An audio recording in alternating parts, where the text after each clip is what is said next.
Yan, Mamatik, magandang umaga, Mamatik. Nakikita niyo ba itong saringgolan to? Yan ang tatawag na guryon. Ang laki nito, Mamatik, halos 5 feet and a half. Ayan, matagal na nakatabi sa akin to, Mamatik. Pero ang kawayan niya, Mamatik, napakatigas. Yan. Maganda pa siya, Mamatik. Yan. Talagang madetalye at talagang okay na okay ang kanyang design, mga kamatik.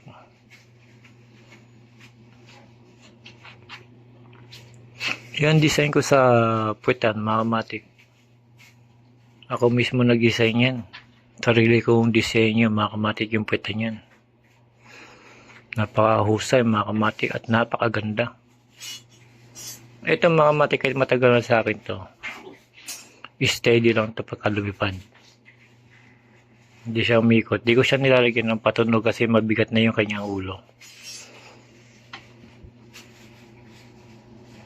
Ang kagandahan na ito, mga kamatik, ngayong 15, mga kamatik, hanggang 18, hanggang Lunes, mga kamatik, itong 18, kasi 15 ngayon, bukas 16, 17 linggo, 18 Lunes, mga kamatik.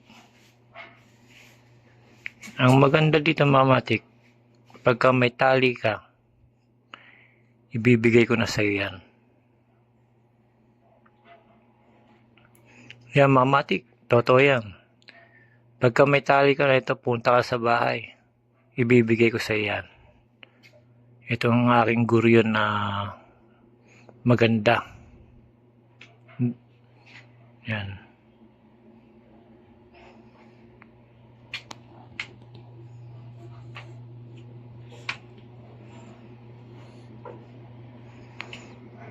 Ano, mga kamatik?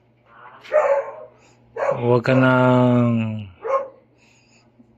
mag-isip. Kung alam mo yung bahay ko, kunin mo na kagad sa bahay ko bago mag alas 12 na tanghali, kasi pagdating ng alas 12 tanghali wala na ako sa bahay, may trabaho ako, mga kamatik. Ayan, kailang mga 10 o 11 hintayin kita, mga kamatik, ibibigay ko sa iyan. Ayan, mga kamatik, hanggang dito na lang, hanggang 18, mga kamatik. Paunahan na lang kayo kung gusto nyo itong saringgolan tong guryon, ibibigay ko sa iyo, mga kamatik. Punta ka na kagad. Antayin kita, mga kamatik. Salamat. Ang ganda niya, mga kamatik.